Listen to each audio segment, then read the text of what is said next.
사도행전 2장 42절 말씀입니다.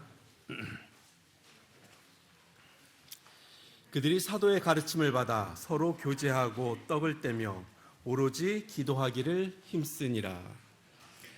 안녕하세요. 행복한 안식일입니다.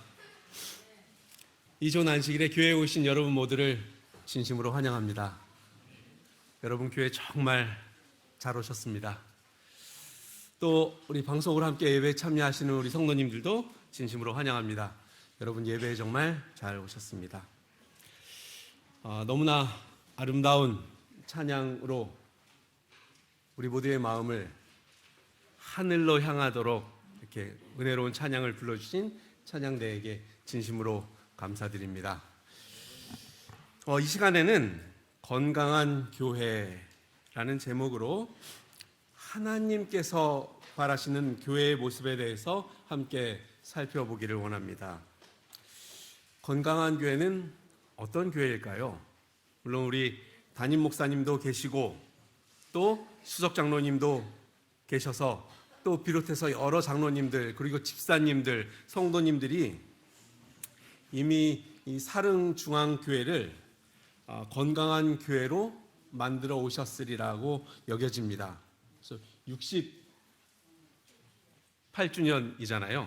그래서 건강한 교회로 만들어 오셨으리라라고 생각을 하는데, 발령받고 처음 인사드리러 왔을 때에 평일인데도 교회가 굉장히 분주하더라고요. 그래서 이미 건강한 교회다라고 여겨졌습니다. 같이 하게 되어서 너무나 기대가 되고 또 설레임도 있었습니다. 그래서 숟가락이라도 얹어볼까 하여 사릉중앙교회에서 첫 설교를 이렇게 시작을 합니다.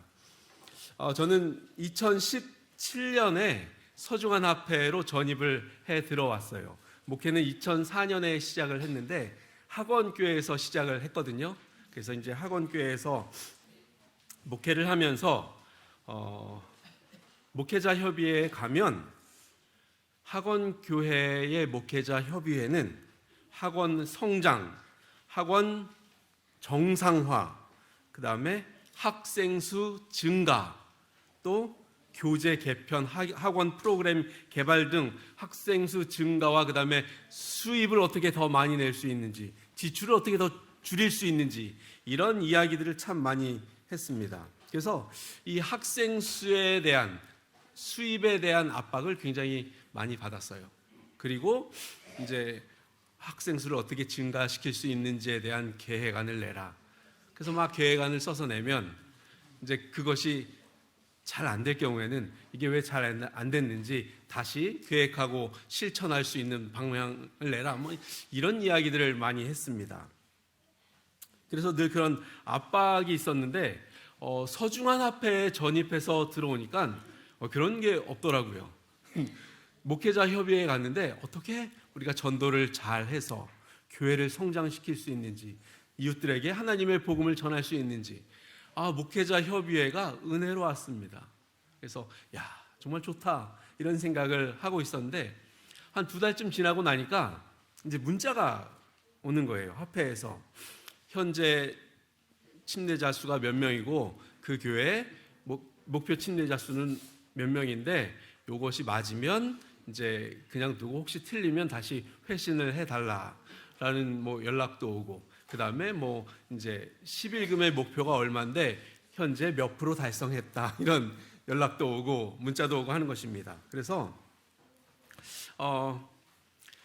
직접적으로 학생 수 증가 방안 이런 건 아니더라도 교회를 성장시킬 수 있고 어떤 숫자적으로 늘어가고 있는 모습을 보고해 달라라는 이야기들이, 그런 문자들이 간접적으로 이제 압박이 오는 생각을 했어요. 그래서 이런 것들을 경험하면서 그래, 교회에서 이렇게 목회를 하면서 이런 부담을 갖지 않을 수는 없구나, 이런 부담을 가지고 목회를 해야 되는구나 라는 생각을 했습니다. 우리는 아직까지도 이 성공하는 교회, 건강한 교회를 교회에 출석하는 성도의 수, 그리고 드려지는 11조의 액수, 침례자의 수 등으로 이제 평가를 하는 것입니다. 숫자가 크고 숫자가 늘어나면 이 성장하는 교회예요. 좋은 교회예요. 건강한 교회입니다. 그렇게 생각을 해요. 이 모든 것들이 맞아요. 교회 성장이 어떤 좋은 교회, 건강한 교회의 그 척도다. 아니면 이렇게 평가를 하는 것이 건강한 교회를 평가하는 방법이다라고 생각을 할 수도 있습니다. 그런데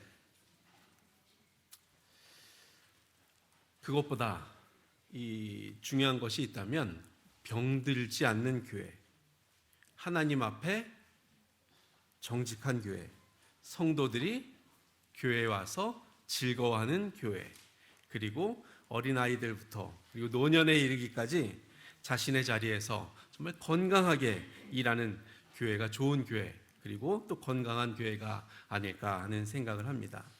다시 말씀드리면 우리가 세기 쉬운 숫자로 교회를 평가하는 것이 아니라 그 속에서 예배 드리는 사람들을 통해 그 교회를 바라보는 것입니다. 그 교회 성도들이 어떻게 예배를 드리는지, 그 교회 성도들의 삶이 어떠한지, 이런 것들로 그 교회를 건강한 교회다라고 평가할 수 있지 않을까 하는 생각을 합니다. 그래서 어떤 숫자로 보는 양보다는 정말 질이 알찬 중요한 그런 교회, 질적인 성장을 이루어가는 교회가 좋은 교회고 또 건강한 교회다라는 생각을 하게 되는 것입니다. 그러면 질적인 성장을 하는 교회, 건강한 교회가 되기 위해서는 우리는 어떻게 하면 될까요? 우리는 그 대답을 예수님의 승천 후에 이제 성령을 받은 그리스도인들을 통해서 찾아볼 수가 있게 되는 것입니다. 오순절을 통해 그리스도인들은 이제 성령 충만함을 경험하게 됩니다. 그리고 그들로 이루어진 교회는 정말 질적으로 건강한 그러한 교회를 만들게 되고 그러한 교회로 변하게 되는 것입니다. 그래서 건강한 교회는 성령 충만한 성도들을 통해서 이 교회가 성령 충만한 교회, 그리고 건강한 교회로 바뀌게 된다라는 것입니다. 그러면 우리는 그 성령 충만한 교회를 건강한 교회다라고 부를 수가 있는 거지요. 이 초대교회가 건강한 교회가 될 수 있었던, 이 건강한 교회로 변화될 수 있었던 세 가지의 특징이 있습니다. 확실하게 보여지는 특징이 있어요. 그리고 오늘 그 세 가지의 특징들을 함께 살펴보면서 건강한 교회가 어떤 교회인지, 또 우리 사릉중앙교회가 어떤 그러한 모습을 가지고 있는지, 또 그러한 모습을 가지고 건강한 교회로 변화될 수 있는지에 대한 말씀을 함께 좀 나누는 시간을 갖도록 하겠습니다. 그래서 우리도 그러한 모습을 갖고 우리 교회가 정말 건강한 교회가 되기를 바랍니다. 교회뿐만 아니라 교회가 건강한 교회가 되기 위해서는 이 교회 안에 있는 구성원들 한 명 한 명이 건강해야 하는 거예요. 그래서 우리 개개인이, 또 우리 가정이 과연 그런 건강한 그리스도인의 삶을 살아가게 될지, 또 살아갈 수 있도록 우리가 함께 말씀을 좀 나누도록 하겠습니다. 첫째로, 이 건강한 교회는 배우는 교회다라는 것입니다. 사도행전 2장 42절의 말씀을 다시 보면요, 이렇게 기록을 하고 있어요.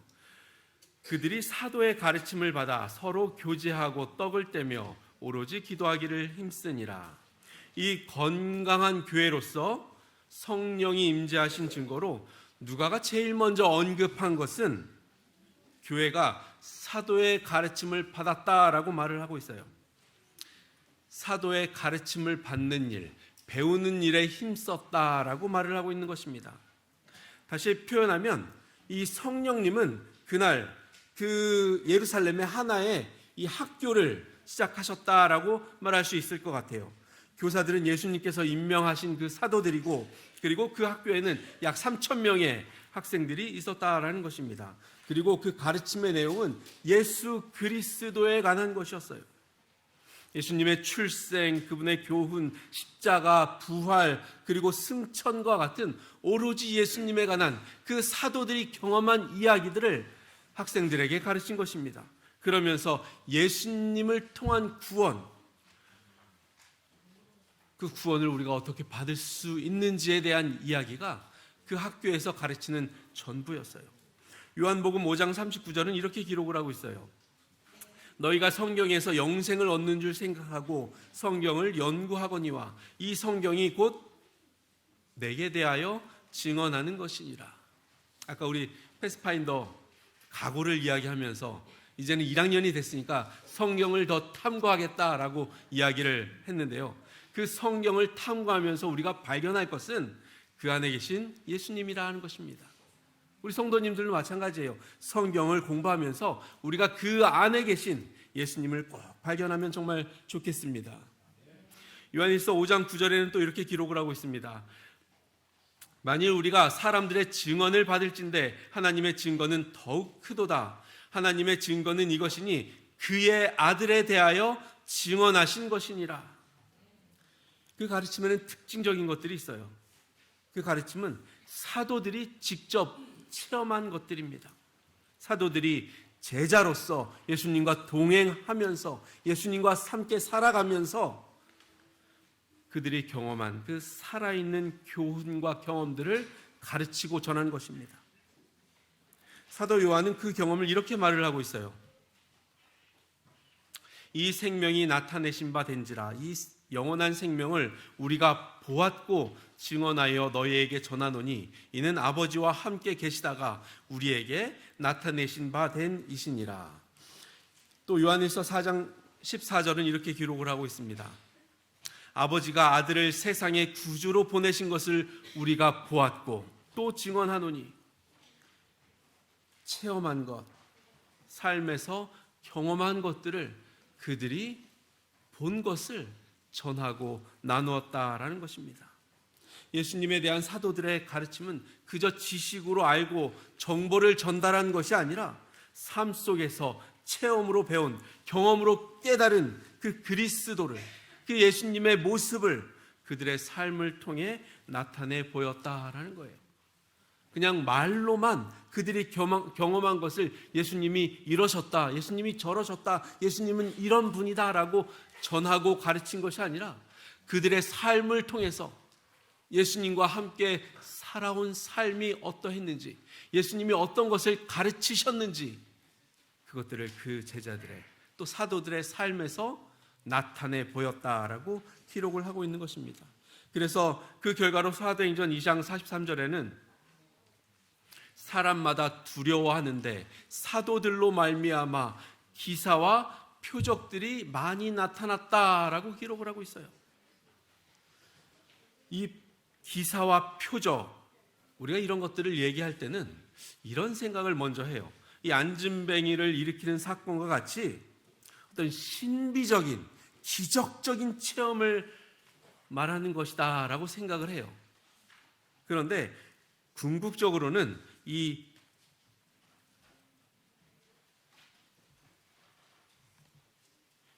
기사와 표적이라고 말을 할 때 이 궁극적으로는 그것은 실수 많고 다혈질적이고 무엇 하나 사회적으로 드러내놓을 것 없었던 제자들이 많이 배우고 내세울 것 많은 바리새인들이나 서기관들 그리고 사두개인들보다 그들이 결국에는 더 성경적이고 더 참되고 그리스도 안에서 변화되어 더 행복한 삶을 사는 모습을 보여주는 것이 그들이 나타낸 기사와 표적이다라는 것입니다. 폭발하듯 이 성장한 초대교회에서 가르치고 배운 것은 삶이 변화될 수 있는, 삶의 변화를 가져오는 그러한 가르침이었다라는 것이에요. 사람이 변한다는 것은 참 어렵습니다. 사람 참 안 변해요. 제 아내가 20년 이상을 저랑 살면서 이런 말을 합니다. 당신 참 안 변해. 당신 정말 안 변해. 근데 이 말이 분위기가 좋고 사이가 좋을 때 들으면 변함없이 진실한 어떤 그런 남편의 모습을 보여주는 것 같잖아요. 그런데 이 말을 기분이 언짢을 때 들으면, 근데 저는 주로 기분이 언짢을 때 이런 말을 듣습니다. 이런 말을 들으면 좋은 말은 아니에요. 제가 학원에서 목회를 하면서 한 청년이 저한테 그런 말을 하는 거예요. 목사님, 잘 때는 넥타이 빼죠? 이렇게 얘기를 하는 겁니다. 항상 넥타이를 메고 있으니까 잘 때도 넥타이를 맨다, 메고 자는 건 아니냐라고 얘기를 하는 거예요. 그 얘기를 하나 하고, 또 하나는 어떤 걸 묻냐면 목사님네 부부도 부부싸움을 해요? 라는 질문을 하는 겁니다. 할까요? 할까요? 안 할까요? 저희도 목사 부부이기 전에 이 죄에 물든 세상에 사는 죄의 영향을 받은 사람들이기 때문에 부부싸움을 하지요. 하는데 저희는 이 부부싸움을 할 때 연합회 규정에 따라서 우리 유섭 장로님 연합회에 오래 계셨으니까 아시겠지만, 연합회 규정에 따라서 자, 이제 묵상으로 부부싸움을 시작하겠습니다 하고 이제 부부싸움을 하죠. 마칠 때 이제 다 마치고 나면, 자, 이제 묵상으로 부부싸움을 마치겠습니다. 물론 이렇게 하지는 않습니다. 이렇게 하지 않습니다. 부부싸움을 하지요. 이렇게 하지는 않지만, 묵상으로 시작하고 묵상으로 마치지는 않지만 부부싸움을 합니다. 20년을 이상을 같이 살면서 참 변하지 않는다라고 말을 하고, 참 변하지 않는 것 때문에 실망하는 것이 사람이에요. 그래서 인디언들은 이 생일을 축하하는 백인들을 보면서 이상하게 생각을 했다라는 거예요. 아니, 시간이 지나면 너무나 당연히 오는 것이 생일인데 뭘 그걸 축하하느냐라고 이야기를 하는 거예요. 그러니까 백인들이 이제 그 인디안들을 향해서, 그럼 당신네들은 뭘 축하하느냐 이렇게 물으니까 그 인디언은 대답하기를, 우리는 사람이 변화되어서 더 나아지는 것을 축하합니다 라고 말을 했다라는 것입니다. 사람이 변화되는 것, 사람이 바뀐다는 것 정말 어렵습니다. 그래서 때때로 우리는 사람이 변화되고 바뀌면 뭐라고 얘기를 해요? 저 사람이 돌아가실 때가 됐나? 왜 안 하던 짓을 해? 이렇게 이야기를 하잖아요. 그렇기 때문에 이 사람의 삶은, 사람의 모습은 참 변하기가 힘듭니다. 그래서 사람이 변화되는 것을 우리는 기적이라고 말을 하기도 해요. 건강한 교회는 바로 이런 기적과 같은 가르침이 있고, 그런 기적과 같은 모습들이 이 성도님들의 삶 속에서 나타나는 그러한 교회인 것입니다. 그래서 건강한 교회는 사람의 삶이, 사람의 모습이 변화되는 그러한 표적과 기사가 나타나는 교회, 그 교회가 건강한 교회다라고 말을 하는 것입니다. 이 가르침은 오직 예수 그리스도를 통해서 내가 배우고 내가 깨닫고 또 내가 체험한 내용을 통해서 변화되는 것이고, 또 내가 변화된 만큼 전하는 것이 바로 그러한 변화가 나타나는 것, 그러한 것이 바로 건강한 교회다라는 것입니다. 표적과 기사는 부족한 내가, 사람들에게 드러낼 것 없는 내가 그리스도를 믿음으로 이렇게 변화되었다라는 것을, 그리스도 안에서 내가 이렇게 행복하게 살아가고 있다라는 것을 보여주고 또 가르치는 그러한 것입니다. 교회에 왔을 때 예수님에 대해서 배우고 예수님에 대해서 확신을 얻어갈 수 있는 교회, 예수님의 그 모습을 성도들의 삶 속에서 볼 수 있는 그러한 교회, 참된 그리스도인의 행복이 무엇인지 배워갈 수 있는 교회, 바로 그 교회가 건강한 교회고, 그 건강한 교회가 우리 교회가 되면 정말 좋겠습니다. 또한 우리 성도님들이 그러한 건강한 그리스도인의 삶을 사시면 정말 좋겠습니다. 둘째로, 건강한 교회는 사랑하는 교회입니다. 사도행전 2장 42절 말씀이에요. 그들이 사도의 가르침을 받아 서로 교제하고 떡을 떼며 오로지 기도하기를 힘쓰니라. 여기서 서로 교제하며라는 이 말을 코이노니아, 들어보셨죠? 코이노니아라는 말을 번역한 말이에요. 이 코이노니아라는 이 말은 교제, 참여, 나누어 줌, 나누어 가짐, 이런 의미를 가지고 있습니다. 건강한 교회가 되기 위해서는 우리는 하나님께로부터 받은 것을 서로 나누어 줄 수 있어야 한다라는 것이에요. 요한일서 1장 3절에 보면 이렇게 기록을 하고 있습니다. 우리가 보고 들은 바를 너희에게도 전함은 너희로 우리와 사귐이 있게 하려 함이니 우리의 사귐은 아버지와 그의 아들 예수 그리스도와 더불어 누림이라 기록하고 있습니다.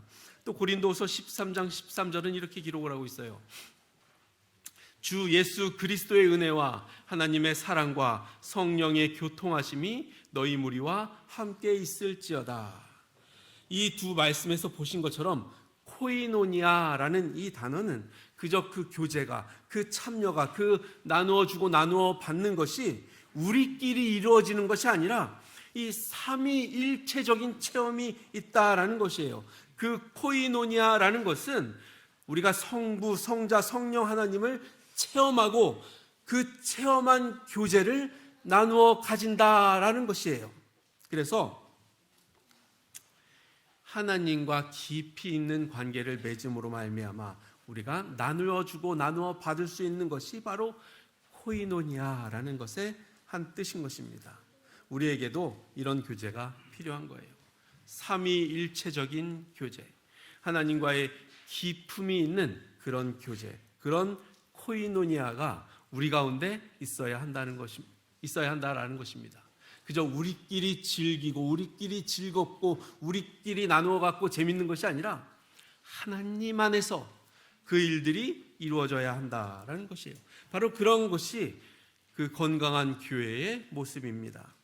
친구 만나러 오고 이야기하러 오는 것이 교회의 전부가 아니라 하나님과 깊이 있는 교제를 나누고 말씀을 통해 들려지는 그 하나님의 음성에 귀를 기울이고 또 오랫동안 깨어서 주님과 기도하는 교제를 나누는 곳, 바로 그곳이 교회인 것입니다. 하나님과 이러한 아름다운 교제가 있는 그 교회가, 그 건강한 교회가 우리 교회가 되면 정말 좋겠습니다. 하나님과의 이러한 아름다운 교제를 경험하시고 또 그것들을 나누시는 성도님들이 우리 성도님들이 되시면 정말 좋겠습니다. 교회뿐만 아니라 안식일뿐만 아니라 매일 어느 곳이든 하나님과 기품 있는 교제를 나누시게 되길 간절히 바랍니다. 평소에 이런 관계를 맺지 않으면 이 안식일에도 그런 관계를 맺을 수가 없어요. 오랜만에 만난 사람은 오랜만에 만났으니까 할 말이 되게 많을 것 같죠. 그런데 이 어색하고 서먹해서 말을 못 하더라고요. 그리고 공통되는 주제를 찾아봐도 잘 찾지를 못하는 거예요. 그래서 할 말이 많이 없어요. 그런데 하루 종일 만나고 그냥 같이 밥 먹고 이야기하고 그리고 집에 들어와서는 또 전화로 이야기를 하잖아요. 계속해서 만나고 자주 만나면 그만큼 공통의 주제도 많고 할 이야기도 많고 나눌 것도 많다라는 것입니다. 안식일에 한 번 우리가 하나님을 만나고 예배드리면 하나님과 서먹해요, 어색해요. 그래서 매일매일의 삶 속에서 우리가 하나님을 만나고 하나님과 기품 있는 교제를 나누어야 하는 것입니다.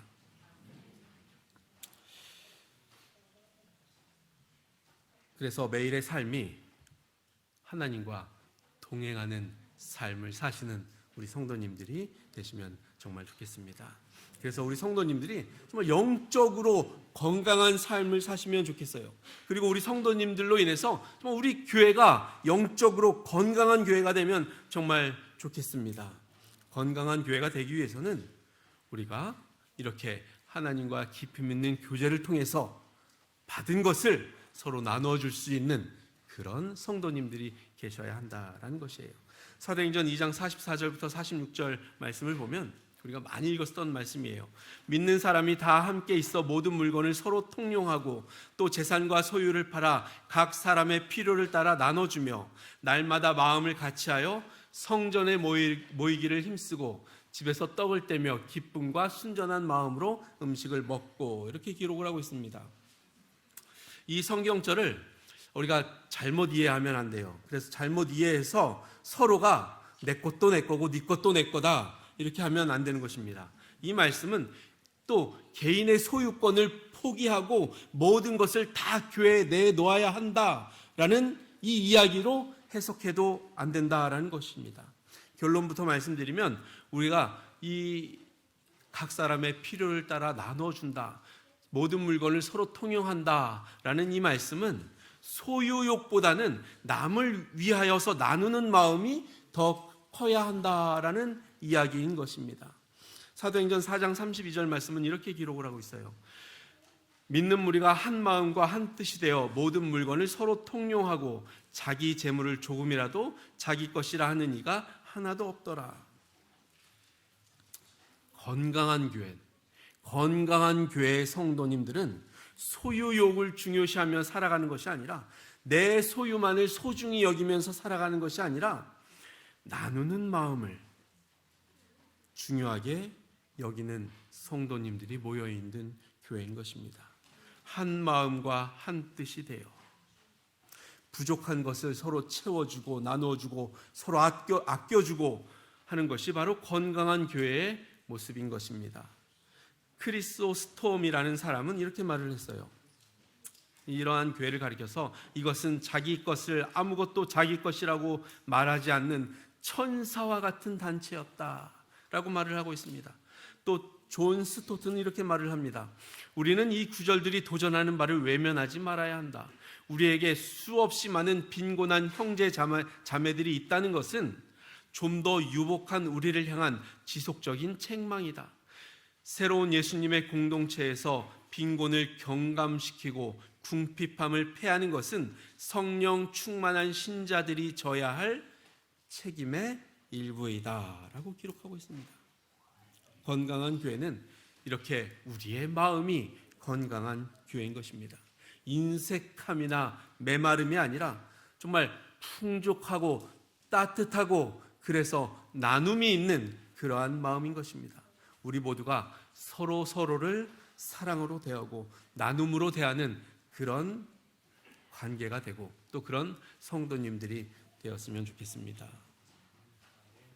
이제 마지막입니다. 마지막으로 세 번째는 건강한 교회는 예배하는 교회입니다. 사도행전 2장 42절 말씀입니다.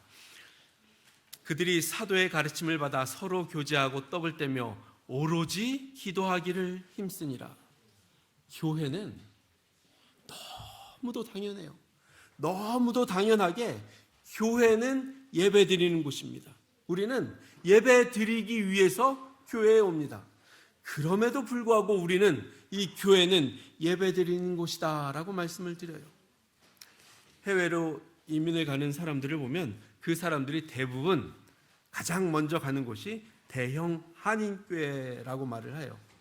예배를 드리기 위해서보다 그곳에 가서 사람들을 사귀고 어떤 사업을 하는데 이익을 보기 위해서 가장 먼저 교회를, 그것도 큰 교회를 찾아간다라는 것이에요. 이 초대 교회의 공동체는 예배하는 공동체였습니다. 이 앞에서 말씀드린 그 코이노니아에서 함께 나누어 받는 것이 하나님과의 교제예요. 그리고 그 함께 나누어 받는 것, 그 교제가 바로 우리가 드리는 예배인 것입니다. 초대교회의 모습을 통해서 우리가 얻을 수 있는 것 중에 하나는 예배의 균형입니다. 건강한 교회의 성도님들은 균형 잡힌 예배의 삶을 산다라는 것이에요. 예배는 우리가 교회에서 드리는 예배를 먼저 생각을 해요.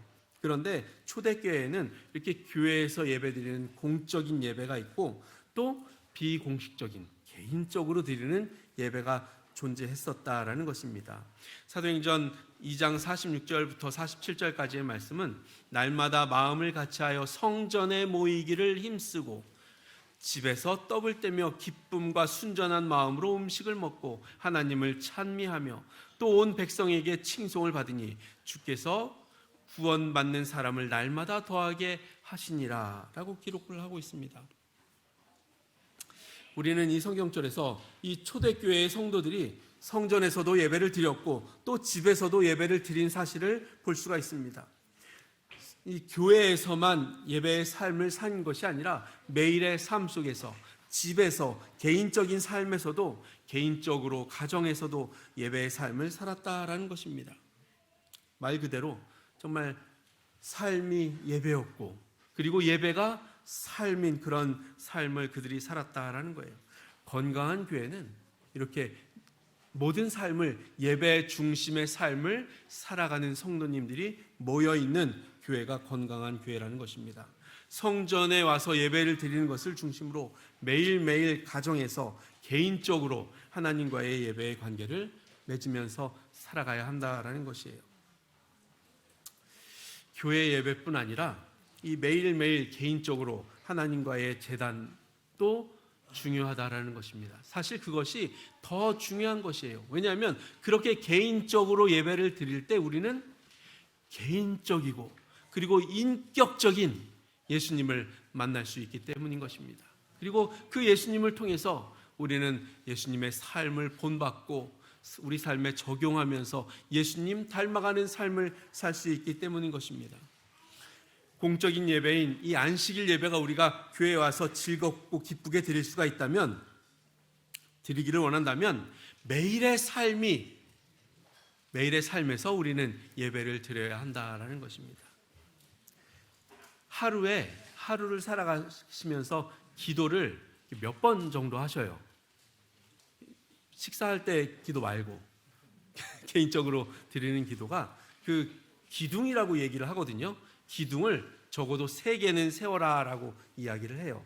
그래서 기도의 기둥을 3개 정도는 하루에 세워놓으라 라고 이야기를 하는 것입니다. 왜냐하면 혹시 바빠서 혹시 어떤 일로 인해서 우리가 기도의 기둥을 2개 정도 세우지 못해서 하나만 있더라도 그 하나가 그 관계를 버텨준다라는 것이에요. 기도의 기둥을 하나만 세우면 그 하나 놓쳐버리면 기둥이 없어지는 거예요. 그렇기 때문에 하루를 살아가시면서 기도의 기둥을 3개는 세워놓고 가자. 하루를 살아가시면서 매일을 살아가시면서 하나님과 연결되는 그런 관계에서 살아가자라는 것입니다. 46절에 기쁨과 순전한 마음으로 라는 것을 문자적으로 보면 몹시 기뻐함과 마음의 순전함 이라는 말인데, 이게 다른 성경에서는 마음으로부터 나오는 진실한 기쁨으로 라고 번역을 한 성경이 있습니다. 그래서 이 초대교회의 성도들은 하나님께서 그 아들을 세상에 보내셨고 이제는 그들에게 성령님을 보내셨기 때문에 기뻐할 만한 이유가 충분하다라는 것이었습니다. 그래서 그들은 몹시 기뻐하는 마음으로부터 나오는 진실한 기쁨으로 하나님을 예배드리는 그러한 삶을 살아갔다라는 것이에요. 건강한 교회 예배는 이러한 경건함과 기쁨이 조화를 이루고 있어야 하는 것입니다.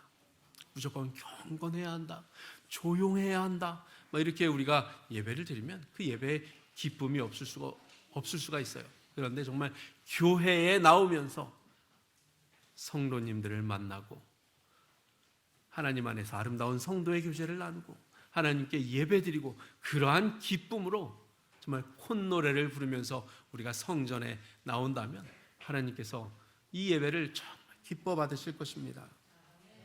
그래서 스바냐 3장 17절에는 이렇게 기록을 하고 있습니다. 너희 하나님 여호와가 너희 가운데 계시니 그는 구원을 베푸실 전능자시라. 그가 너로 인하여 기쁨을 이기지 못하여 하시며 너를 잠잠히 사랑하시며 너로 인하여 즐거이 부르며 기뻐하시리라 하리라. 이 성경절을 읽을 때면 꼭 이렇게 노래 그 음이 떠올라가지고 성경을 제대로 읽기가 힘듭니다.